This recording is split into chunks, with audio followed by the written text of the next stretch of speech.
Okay, well, good evening. Glad you guys are here.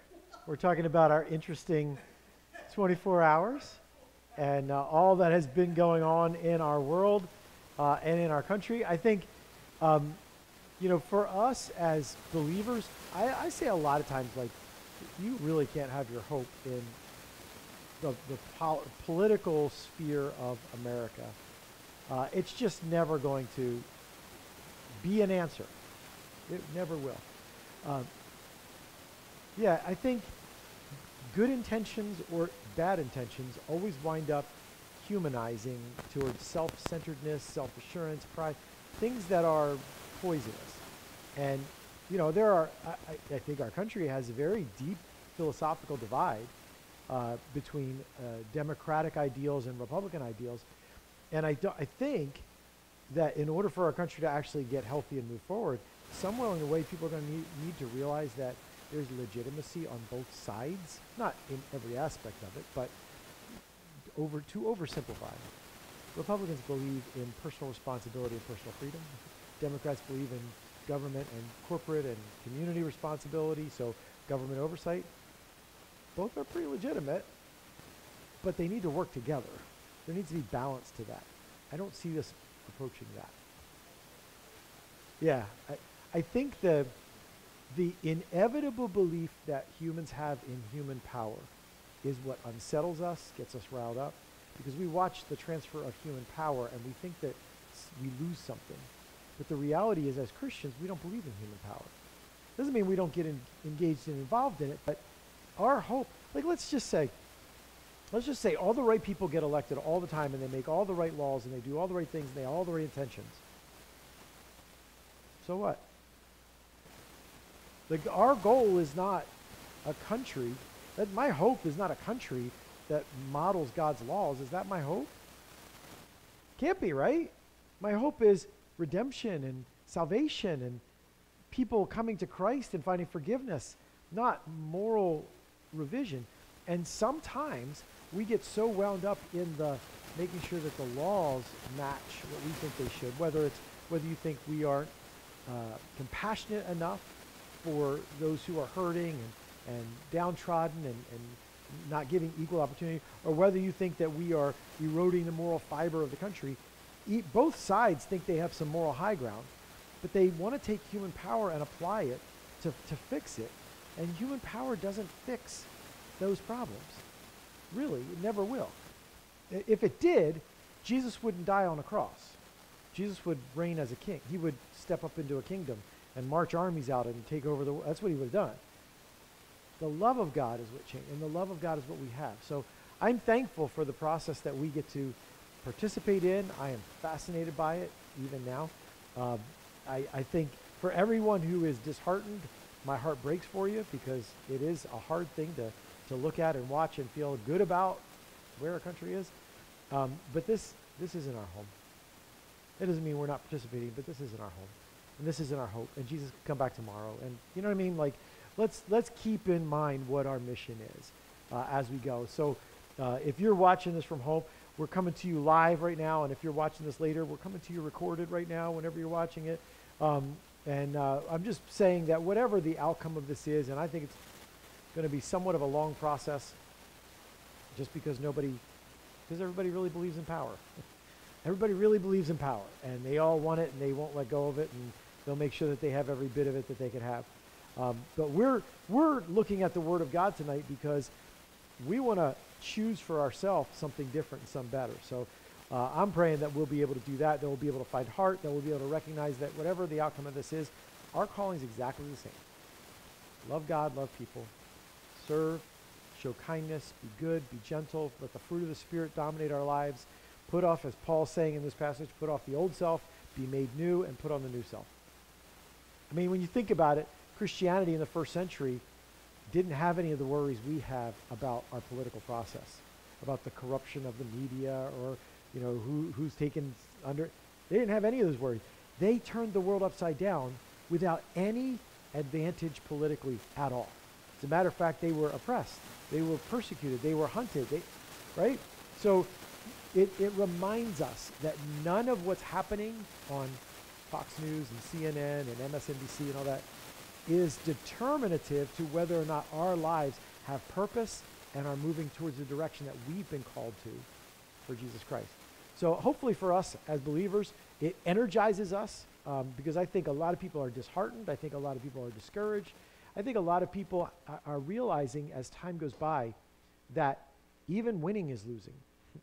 You know, you get a candidate who's elected and the two houses of Congress are both, you know, the same party, and you're a president, you're not a dictator for like yeah, yeah.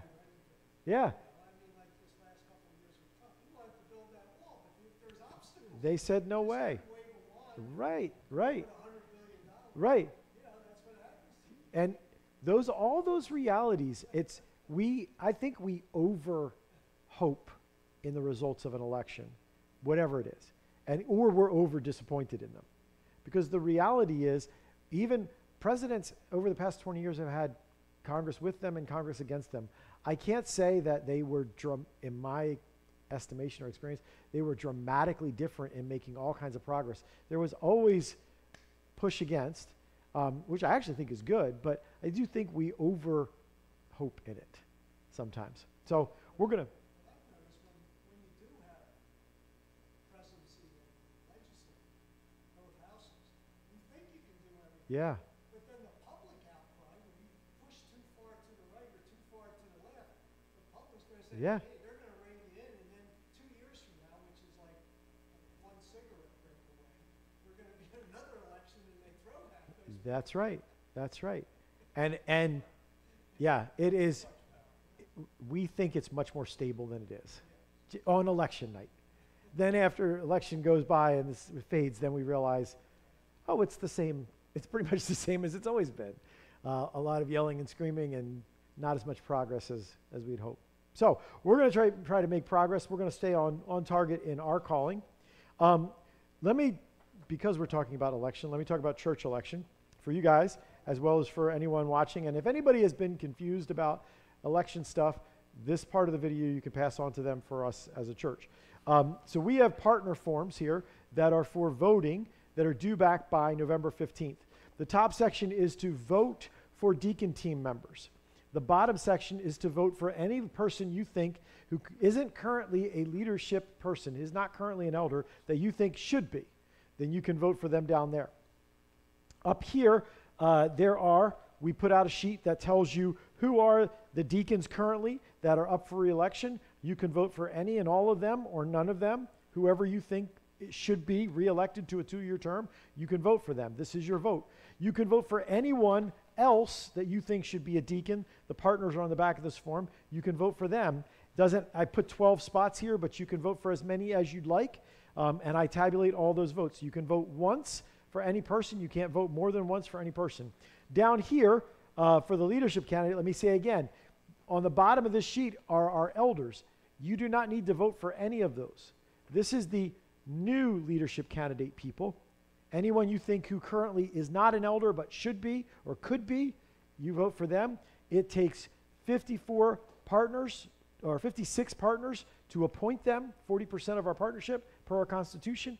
But if we get 20%, we take it to the leadership team, and the leadership team can appoint them provisionally because they had a significant number of partner votes. So if you see somebody who is fit for either of those roles, you vote, you drop it in the offering, you give it to me, you give it to one of our elders, and we will count them. We need them back by November 15th. If you have questions on that, feel free to see us, and I will be glad to answer those questions for you to clear that up, okay? Also, we are Operation Christmas Child, which those are due back on November 15th. I didn't check tonight, but I think the boxes are gone. Does anybody? They are? So they do have shoe boxes at like Hobby Lobby, or you can have little clear things that you send. So you can still participate by going online or getting some literature here and packing a shoebox according to the instructions. We would love to have hundreds of boxes from our church that go around the world and share the love of Jesus. And I would love for families and couples and individuals who feel alone during the holiday season to take advantage of that opportunity to share the love of Jesus in a very meaningful way that isn't overwhelming for us. I mean, packing a shoebox is not overwhelming financially, but it just puts our attention where we want it to be. Probably the most powerful thing we can do is give and serve, because it shows the love of Christ to others. So Operation Christmas Child is an easy way to do that, so be a part of that. And then the other thing is, we said Sunday we have kids ministry volunteers needed. I want to emphasize that again, and I want to say one of the big crunches right now for us is the registration table, the check-in, and especially just temperature checks at the 8:30 service, even at the 11 o'clock service, but just taking temperature checks, because we have to have 2 people there to do all that. So if you can be a part of that, there's a email on our Sunday post, as well as in the Hope Notes that comes out. It's just kids@hopechristianfellowship.org. Let them know. I'd be willing to take a turn. Give us a week, give us 2 weeks, give us a week, a month, whatever. We need volunteers for that, especially. We can use volunteers in all of our kids' ministry. Honestly, because we're kind of ramping up, we're seeing more and more people come, and thankfully for that. I think there's a good thing to that. I think there's health and spiritual health to that. But we're hit and miss with some of the places that we're filled in and we're established. So we need volunteers kind of in a lot of places, including like our sound tech and production booth. We could use some volunteers there, and everywhere. So if you have something that you see that you would like to be a part of and you've never been a part of, or you don't want to be part of it long term, but you can help us bridge the gap, let us know, and we will plug you into any and all of those places. All right? So Hope Notes came out today. Hopefully you got that and you can check in on that. Otherwise, you can check in on Sunday with the Sunday Post. All right, we are in Ephesians 4. So I will invite you to get there in the Bible with me, and we're going to read the section that we finished up last week, and then I'm going to read the couple verses that we're going to look at tonight. So last week let's start at verse 22. You were taught, with regard to your former way of life, to put off your old self, which is being corrupted by its deceitful desires, and to be made new in the attitude of your minds, and to put on the new self, created to be like God in true righteousness and holiness. Just really amazing verses that I loved going over last week. Put off the old self, be made new, and put on the new self. We talked about kind of what the picture he's using is clothing. Take off old clothes, put on new clothes. But the process, we talked last week about the process of that. How do we do that? What does that feel like, look like in our lives? And because of that call, then we get to verse 25, which he says, therefore, each of you must put off falsehood. Do you notice he said, put off your old self, and now he's saying, put off falsehood. He's connecting these ideas that as I put off my old self, there are some behaviors and patterns and tendencies that I want to specifically and intentionally put off. And it's not just this first one, it's going to be a bunch of them. But therefore, each of you must put off falsehood and speak truthfully to your neighbor, for we are all members of one body. In your anger, do not sin. Do not let the sun go down while you are still angry, and do not give the devil a foothold. And it goes on from there, but we're going to kind of focus on those verses tonight. So there's this call to us to live new. Not for us to make ourselves new. We are made new.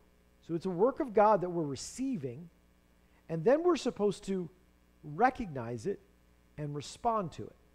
Kind of like, let's say you won the lottery, you won $100 million, right? Now, in olden times, maybe they would give you a bag of gold or something like that. But now, if you won $100 million, they're probably giving you some piece of paper, a check, maybe a big cartoony check or something like that. And you're probably not putting $100 million in your hand. They're probably not giving you dollars, right? They're giving you. So maybe, let's just pretend, maybe somebody's like, yeah, well, I never got that money. And they're like, well, we just put it in, we electronically deposited it in your bank account. Yeah, well, I didn't see it. All they gave me was some piece of paper that said they were going to give it to me, but they never gave it to me. Well, yeah, but we gave it to you. Here's your bank account balance. Here's the bottom line. No, I don't think you ever gave it to me. The reality of it being your bank account is true, whether you believe it or not. What would be the transition there from somebody who is now living like their old life before their $100 million and their new life after? It's when they decide to start believing it's there. Start writing checks, so to speak, spending money, giving it away, or using it for debt payments or whatever. That moment when the realization that this is real changes what I believe is possible, what I believe is mine, and what I believe I'm allowed to do. When he talks about an old self and a new self, we are called to be made new in our minds and to put that new self on. In other words, we are supposed to live in what we've been made new. And he says, what we are made new, verse 24, we are created to be like God in true righteousness and holiness. So the picture Paul gives us is, recognize that you have been made righteous and holy. You have been set right desires. Your soul aches for what is good, what is right, what is holy, what is pure, what is without sin. That's what your soul aches for because you've been made new. Anything that you pursue that is against that is going to be dissatisfying and kind of miserable because my nature, what I've been made new as, is going to wrestle against it.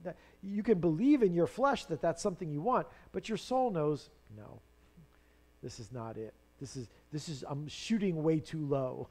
I'm settling for way too little. Your flesh knows that.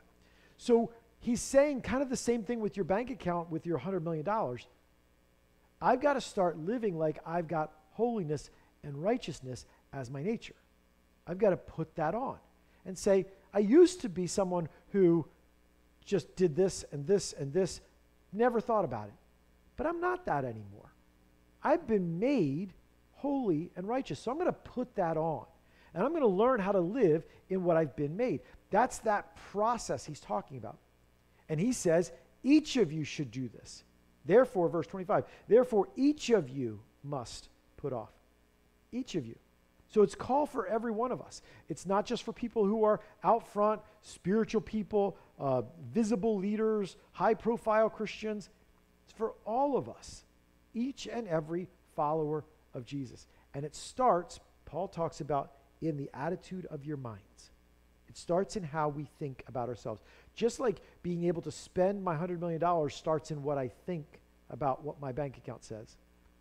My ability to live in righteousness and holy changes when I how I think, when I start thinking differently about unrighteousness and unholiness. When I start thinking differently about who I am and what my nature is, what I've been made to be. So that's kind of the setup to this. Suddenly what we have, as we go here from verse 25 down into chapter 5, I don't know if you guys remember this, but back in chapter 1 and chapter 2, even in chapter 3, we're talking about Paul's just effusiveness, just flowing words out of him in these long, flowery sentences, prayers that just went on and on and on, words that just piled and stumbled off one another, verses like 7 to 14 and like 15 to 25. It's all one big long sentence to Paul because he's just all this eagerness and this joy and this just energy behind it of wonder for this miracle of salvation from God, and he just flowery language and all this stuff. It really shifts here. And all of a sudden you have these real staccato sentences, these real short. Each of you must put off falsehood and speak truthfully, for we are all members of one body. Like, it's just quick. And then, in your anger, do not sin. Do not let the sun go down while you're angry. Do not give the devil a foothold. So there's this big shift in how Paul talks. And I'm wondering if we can think of any reason for that shift, that grammatical language shift. And I'm asking anybody who's out online too, please participate with us, because I want you to feel like you're a part of this. Even if you're watching this later, you're welcome to post comments on this. But Dana's back here monitoring what's said, so we'll throw your input in as well. But that shift from long flowing sentences to really short, blunt sentences, as he begins to move from what God has done into how we should respond. Why do you any practical reason why he would shift from more wordy and kind of ornate language to more direct, punchy language? Anything you guys can think of?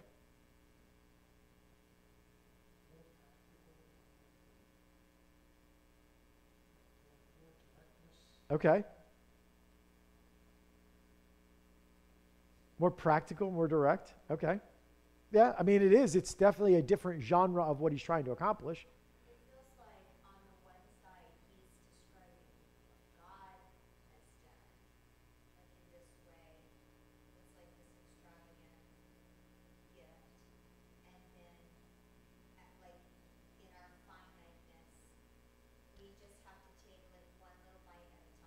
Okay? So what God has done almost seems like there's not enough words. Like you can't express enough of the goodness of God. Right. So, and there are songs that even Psalms and even worship songs that express that idea of, I could sing about this without end. This song could just go on and on. Christ be magnified, I think we sang Sunday, and if every person started to say, so I think there's an old hymn that talks about if the sky were a scroll and everybody was a scribe and we would fill this, like there's no end to the goodness and the greatness of God. So that kind of fits, right? Like Paul can't say enough. He feels like he's trying to describe this indescribable greatness, goodness of God, and it just can't get enough around it, right? So then what we're supposed to do gets a little bit quicker.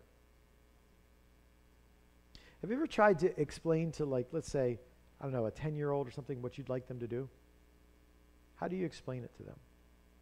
Long explanations with all kinds of background and what you were doing yesterday and what's going to happen 3 years from now. Because right to the point, right? Super simple. Because why? If I start this, it's just lost.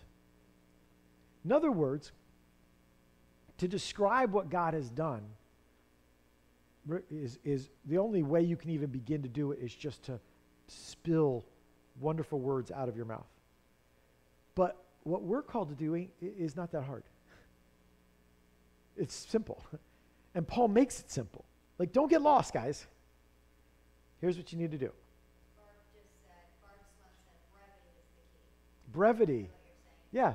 Because if Paul recognizes as a teacher, as a leader, if I start to get real flowery or real deeply explanatory here, you're going to argue over the explanation. But the explanation wouldn't be the point. The point is, respond to who you've been made to be. And here are some practical ways you can do it. I don't want you to get lost in the weeds. I want it to be very clear, very simple. Speak truthfully to your neighbor. Put off falsehood, and etc., and these other things. So Paul becomes very simple, and each one of these, or most of these, have a negative and positive coupling. Just like he said, put off the old self and put on the new self. Each one of these have like a negative, don't, and a positive, do, as we go through so here, in this first one, is the first practical zone. Paul says that because you've been made new, it should affect how you relate to honesty, to truthfulness versus deceptiveness and lying. And he says we must put off falsehood and speak truthfully to your neighbor. Put off falsehood. I guess it's ideal that this is the day after an election. We're talking about put off falsehood, right? Like I know that we think, and even if I was talking to somebody who didn't know Jesus and I talked about, you should be honest. Everybody kind of is like, yeah, you should be honest, right? Like people are kind of like, yeah. Not when the rubber meets the road, but in the general principle. Yeah, you should be honest. Yes, I definitely want other people to be honest with me because it gives me more control, it gives me more information, it gives me less guesswork and that kind of stuff. But today, I would say putting off falsehood and speaking truthfully seems, especially to believers, but I think even to our world, obviously virtuous. Yeah, that's what you should. Good people are honest people. If you're kind of shady, you're probably not you might be successful, but you're not really somebody I want to be a friend. You're certainly not somebody I want to partner up with or marry or go into business with if you're shady. Like, I want someone who's honest. Everybody kind of knows that and gets that. But in order for that to be lived out, it depends on a view of life that sees honesty as beneficial, as reliably beneficial, and not a potential liability. That's where people struggle. This is where politicians struggle. Because honesty can be a liability. You're saying things to people, and if you say something honestly to people, they may hold you to that. They may see a weakness. They may see something that you did wrong, an error in your ways, and you can get crushed for it. You don't want that. So I want to be very careful about how I present myself to everyone. So this put off falsehood and speak honestly. In the first century pagan world, this is written to Ephesus. Ephesus is a city in Asia Minor, current day Turkey. It is a hub for Roman civilization. It is, obviously Rome and Greece, but Asia Minor is a hub, and Ephesus is one of the main port cities of that region. Everybody kind of comes through this, and Ephesus, the church at Ephesus is probably like hundreds of churches. Like they didn't have buildings like this. You couldn't really meet in buildings like this. So they had houses and homes, and they met here and there and wherever they could.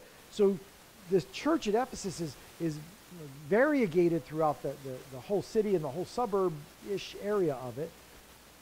But it's mostly people who aren't familiar with God, the Ten Commandments, Abraham, Isaac, Jacob.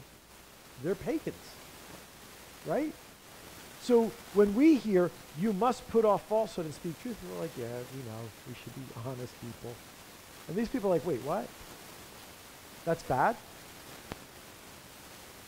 Because their culture wasn't about valuing honesty. Their culture was about wasn't character, it was honor, reputation, position, status. And you were considered a productive member of society when you added honor to your country, to your nation, to your family. When you won wars, or when you did well in business, or when you got the better of some other nation, some other tribe, some other nationality, then you were raising up your group. And so there was honor being gathered. Honesty was kind of like, I'll be honest when it suits me. I'll be dishonest when it suits me. The truth is something that I use to my advantage whenever I need to use it. And lying is something I use to my advantage, because there wasn't, in their world, a moral code of honesty was not a given. So Paul says to them, listen, I know from your background, you used to think like this. And it's probably pretty natural. You grew up in this. Now I'm telling you, when you come to Christ, you need to take that off. And you need to put this on. This speak truthfully to your neighbor. That idea of honesty in that pagan world, that is something that I don't know if we can fully understand, but maybe there are things in our culture, in our world, that we could say, this is something that we value culturally that maybe is something we should put off when we come to Christ. Does that make sense? It feels normal and natural, even good. It's kind of shocking that it isn't. Anything come to mind that might fall into that category of something that our culture would seem and feel is normal? And then when you come to Jesus, you hear it's not normal, it's not okay, you need to put that off. And people who are saved out of the world, not people who grew up in the church or, heard the teachings of the New Testament, but people who've just kind of grown up in our culture. Can you think of anything?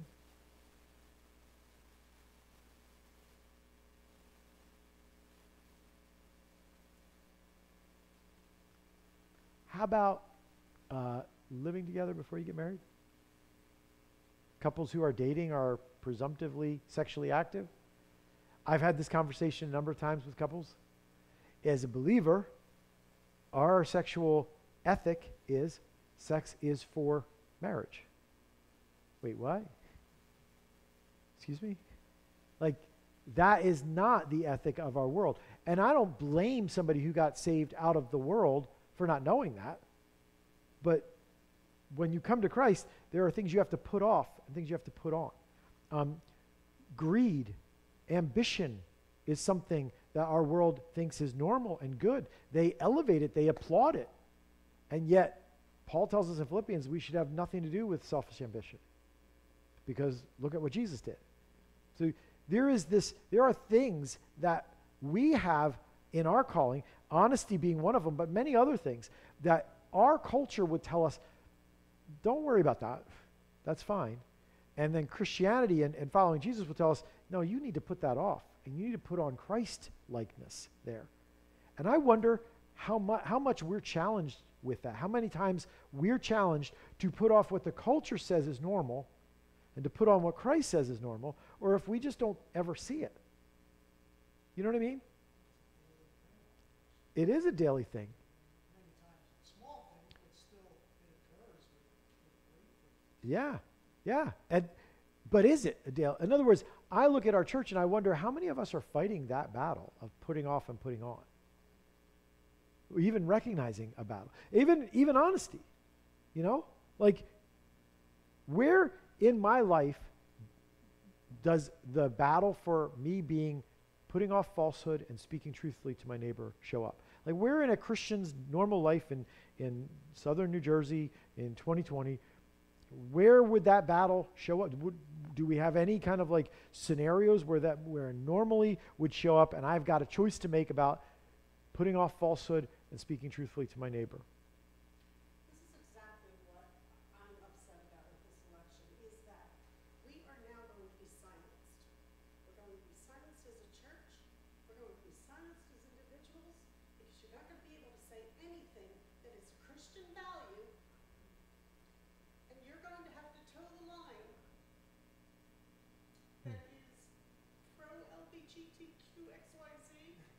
It's going to be everything that was up is going to be down, and it's just, Yeah, what kind of a world are my children and grandchildren going to live in? yeah, yeah, It's not, I don't trust God, I do, but what are we going to have to go through? yeah, just I keep don't fighting understand. you just keep fighting it even more. When you know in your heart. We have no choice, we've been Yeah, silenced yeah. for the last 4 years. But here's the Lies other have been problem. told I mean, for the last 4 years, and it's been allowed. not to pick on the Pope, but I mean, he comes Yes. out with his general, where he agrees with civil unions. I Yep. mean, now, the opposition, they're probably upset because he didn't say marriage, but right. for him to extend that olive branch, Yeah. I mean, and he's still a very significant person in the Mhm. Christian world, Mm-hmm. especially when he says that. Sure, Then- sure. Then the pagan culture, Yeah, hey, he's got some great ideas, then they want to listen to him. But when he talks against abortion and that, hey, leave my body alone, they Mhm. don't understand. Yeah. So they're Yeah. going to pick and choose yep. what they want from him. Yeah, I think obviously as we look at the state of our world and the things that are here, we get to choose whether we're silent or not. We'll see. What's going to stop me from saying the truth?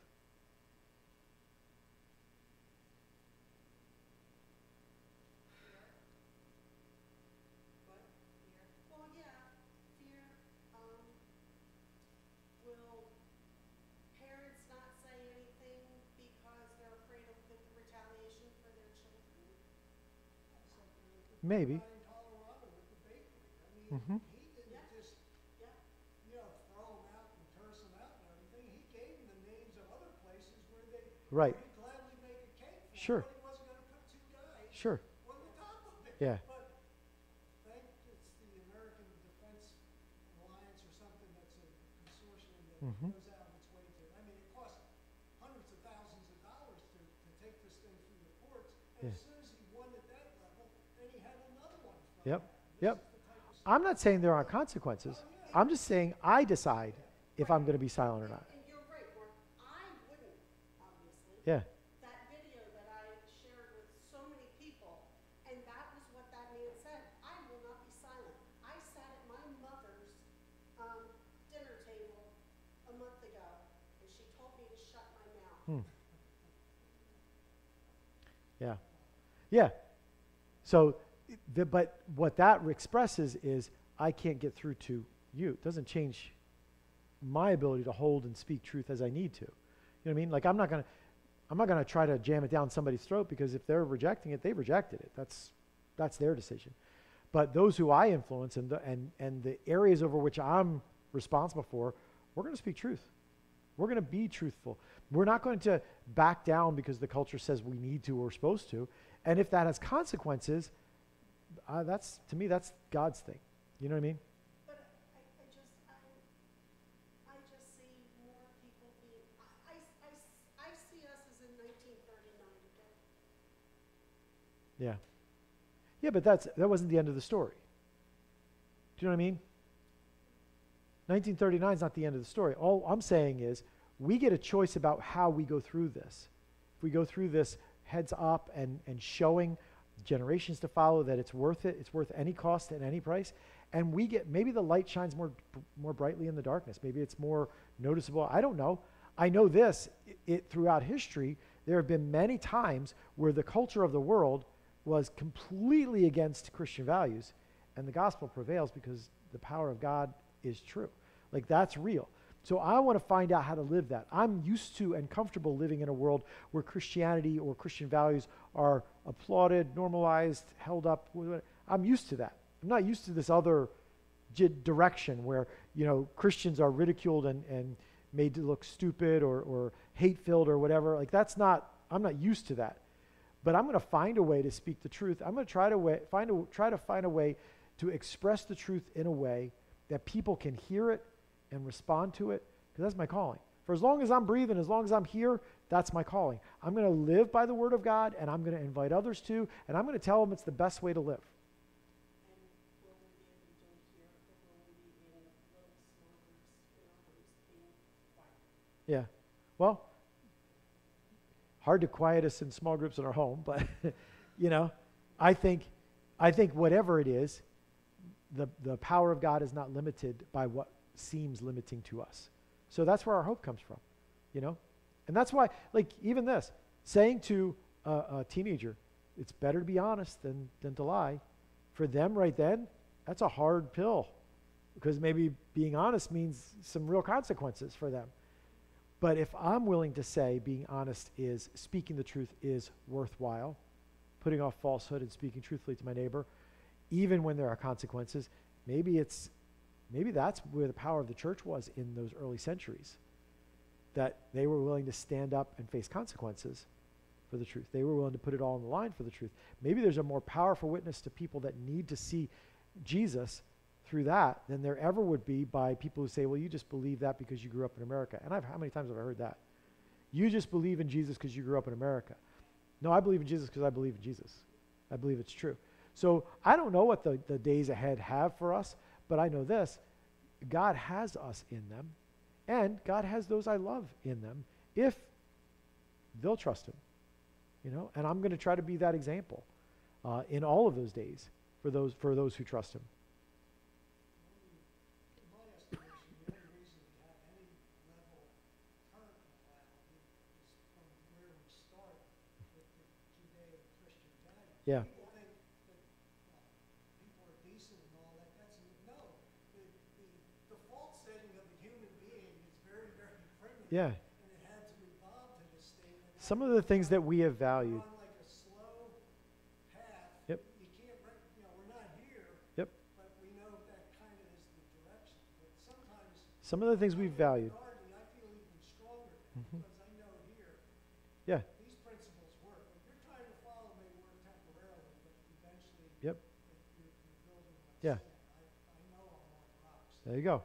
And I think that reality of where we started, the people need to work so that they can eat, and the self-reliance and the respect for your neighbor and the community thing coming together because they choose to, not because someone's over them forcing it. Like, those things came out of a reaction to ungodly power and decided to try to form a godly structure of power. Humanity will take any form of power and try to twist it and bend it, which is what we're seeing in front of us. I don't have a lot of hope for you in that America's politics are going to get redeemed, but God is still in control. And because of that, we can be like, all right, Lord, if you're up for it, I'm up for it. I know you've said this before, and it is. It's like, I totally hear your emotion there, because I think that it does feel very much like it's the scary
Yeah.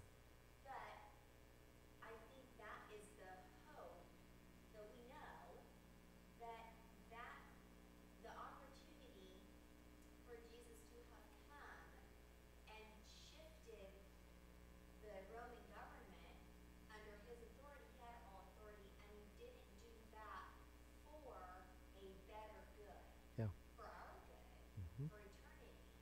So that's like that's the struggle, Mhm. to say, am I gonna live with no fear because I know where we're going,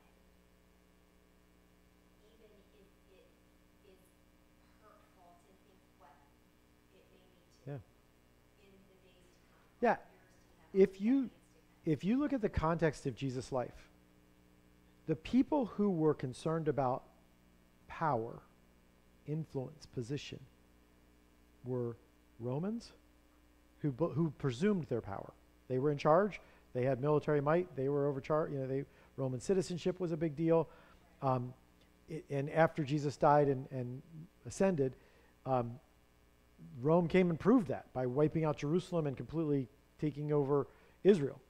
So Rome was superior, but they were also very invested in being and looking superior. That's why Pilate washes his hands. He's like, I don't really care about anything except I don't want to riot. I'm just afraid of what might happen if I make the wrong call here, so I'm just going to do this, and I don't want any responsibility for it, right? The other group that was very, very consumed with power, keeping power, were the religious leaders of Israel, who had negotiated and worked and kind of wedged their way in with Roman authorities as influential. We'll keep the peace. If you partner with us, our people will listen to us and we'll take the load off of you. And they had done that so that they could have power over the people of God. And when Jesus showed up and people started following them, it is one of the main reasons the religious leaders of Israel hated him, because people listened to him and he never tried to overthrow. As a matter of fact, like Dana just mentioned, in the end, they thought they won. They sentenced him to death. They used their connections with the Roman powers that be to get him killed. And then they went back and said, now you need to seal the tomb so that nobody believes that he was resurrected. He kind of kept promising he was going to raise from the dead. You need to seal the tomb. So there was this buddy-buddy relationship with power, and it was the thing that drove them. The fear of losing power blinded them to the power that Jesus brought. That fear. And I think for us, it is the way the enemy wants us to navigate the days ahead, through fear of losing influence, opportunity. But God is not limited by what we think is limiting. So when there's grief, there's heartache, and there has been all year for all kinds of different reasons, right? Because of the state of our nation and the anger and the frustration and the nastiness that goes on and the dishonesty and the agenda that moves us away from the Word of God being sacred and powerful and true and life-giving into the Word of God is fairy tales and lies and should be thrown away. That all feels negative, and yet I think that the enemy wants to whisper at us, as you lose position, as you lose voice in this culture, you're losing. But we don't lose anything, because Jesus doesn't lose. He said to his disciples the night before he was killed, in this world you will have trouble, but be of good cheer. I have overcome the world. And he said that before he died, when it looked like all the political power was used against him to bring everything he was and everything he taught to an end. That's what it looked like. He said in that moment, less than 24 hours before it, be of good cheer. It may look like I've lost, but I haven't. It may look like you're going down, but you're not. I have overcome the world. I think that's where we find hope in this for us and for anyone else. I think of my kids and my grandkids. Those are hard things. But you know what? God is enough for them too. He is. He is available. He loves them. He died for them. He is inviting them into a life and a walk of faith with them. And if they will turn to him, he is all that they need. So it makes me put my foundation back on what I believe the foundation needs to be on, that sometimes shifts over to things I don't think it's on, but it turns out to be on, because when it goes wrong, then I'm shaken, except Jesus is exactly the same. I get shaken for a lot less than the election. I get shaken because there's too much traffic on my way to where I want to go, or somebody thinks something bad. You know what I mean? Like a lot less than something as major in this world as election. I get shaken all the time. And what I recognize in my soul is peace I give you.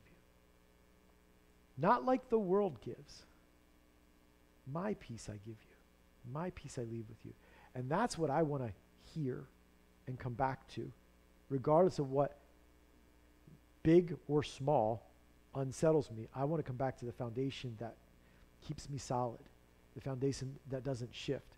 So when Jesus tells that parable about the building of a house on sand and the building of a house on a rock, and the storm comes, the one that gets leveled is the one that was built on something that wasn't sturdy enough. Like, democracy is going to work. Right? Ain't strong enough for building your life. But Jesus is Lord, that'll never move. And that's what holds us up through the storm. So I think for us, it's finding our way to that in this stuff. And when we talk about speaking truthfully, it's the same thing. If I want control, a lot of times the reason I try to speak dishonestly is because I want control of an outcome. But who do I really want to have control of that outcome? So where's my life founded on? My control or his? My ability to navigate and influence and move and use human power to try to get to an end that I think is a good end? Or is it in, God told me I need to put off falsehood and speak honestly because that's who I've been made to be. That's what I'm going to live out. And then God is going to show me his plan for my life in that, for whatever it is.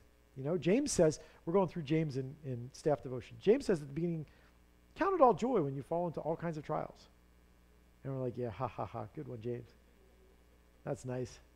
Right? And then we just got to verse 12 this past week, which was, blessed is the one who perseveres under trial. For when they have endured it all, when they've come through it, they will receive a crown of life that God gives to all those who love him. There's this value, especially in James, there's this value of persevering, which everybody's like, bleh, persevering, yuck.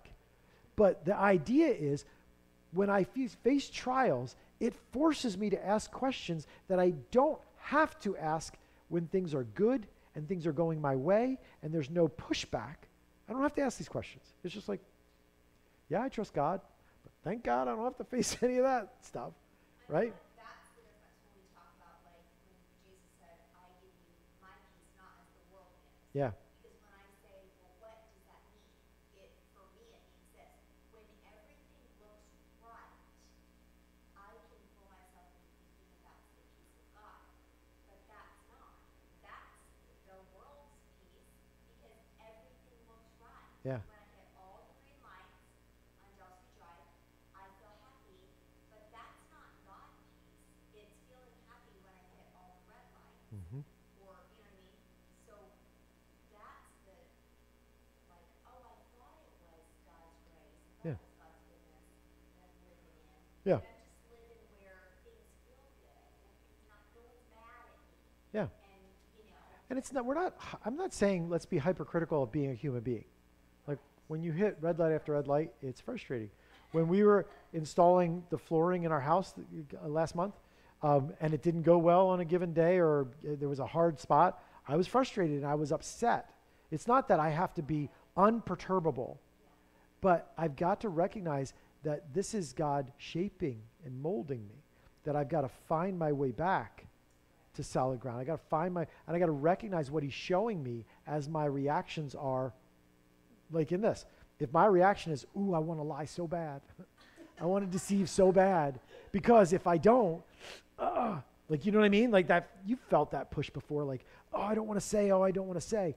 I remember when I was in the fourth grade,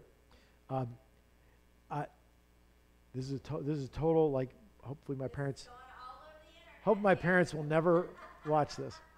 But yeah, I'm going to speak in a language that only Hopers can understand. But when I was in the fourth grade, I got A's all the time in school, forever. But this one thing that I did, it was a homework assignment or something, and I didn't read all the instructions. It was some English thing where you're supposed to underline this and circle that and draw arrows and all kinds of stuff, and I only did like one part of it. So I had all this red all over it, and up the top it had a 25 with a circle, and then it had, parent's signature with a big red line. And I was in 4th grade, and I never had an F in my life. I never took anything home for my parents to be signed ever.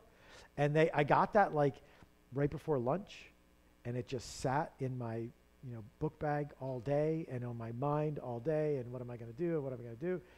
And I remember I went where the cars picked us up was up top of this hill, and there were some classrooms up there. My classroom was at the back end of that. And I walked up the hill, and I walked to the end, and I'm waiting inside this classroom for our carpool to come pick us up. And I just took it out of my book bag, I crumpled it up, and I put it in the trash can, and I went home.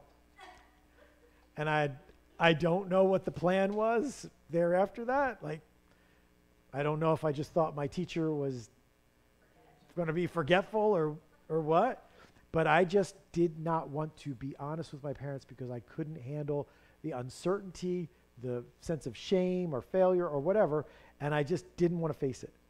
So I just hid it because I wanted this consequence instead of this consequence, right? And this consequence I had blown up into this giant thing. I guess my parents were going to, throw me out of the house or, just chop off my legs or I don't know. I don't know what I thought they were going to do, but it was horrific. Whatever they were going to do was beyond anything I could imagine.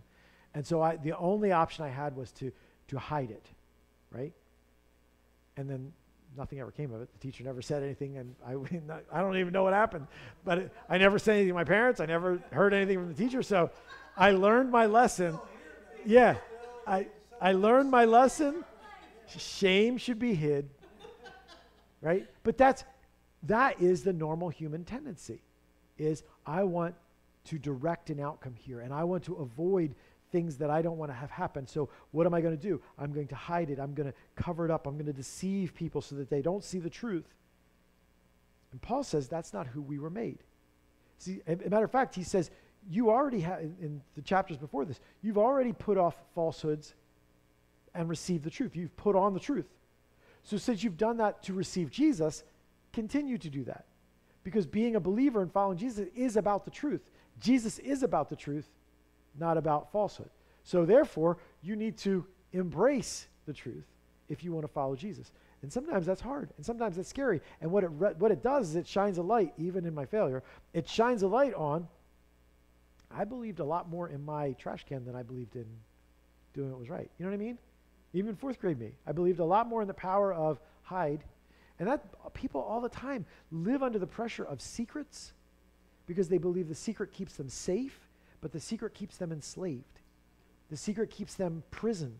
And they don't recognize it. They feel it, but they don't recognize it because when they stop to consider, what if I just came clean?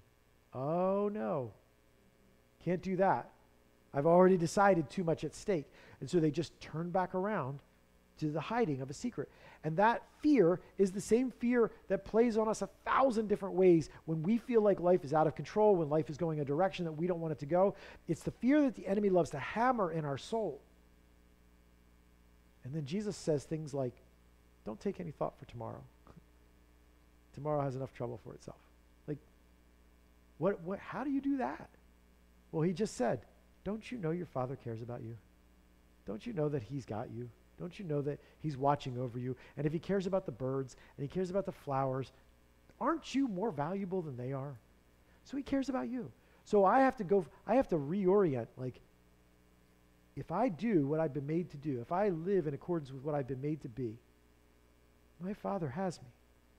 And that's good. It's better than me having me.